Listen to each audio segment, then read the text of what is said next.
Ош шаарынын борбордук жана негизги көчөлөрүнүн кесилиштерине атайын маалыматтык багыттоочу жол белгилери коюла баштады. Учурда мындай жол белгилери шаардын Манас ата кичи шаарчасындагы Разаков көчөсүндө жана ошондой эле Наваи, Курманжанатка көчөлөрүнүн кесилиштеринен кезиктирүүгө болот. Учурда мындай жол белгилер шаардын 6 жеринде орнотулган. Эскерте кетсек, маалыматтык багыттоочу жол белгилери буга чейин Бишкек шаарында Коопсуз шаар долбоорунун алкагында коюлган болчу. Коопсуз шаар боюнча атайын изилдеп, текшерип чыгып, кайсы жерге коюш керек, кайсы жерге неме болуш керек, атайын комиссиянын чечими менен иштелип чыккан.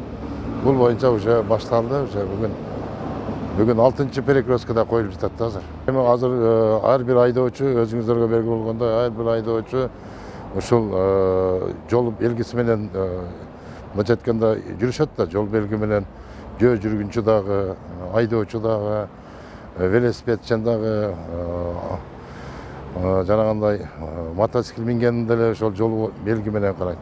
Бул жол белгиси боюнча атайын эрежелер боюнча жүрүшөт. Мына буйруса ушул боюнча азыртан коюп атканыбыз уже биздин шаарыбыздын тургундарына уже түшүнүп атышат уже.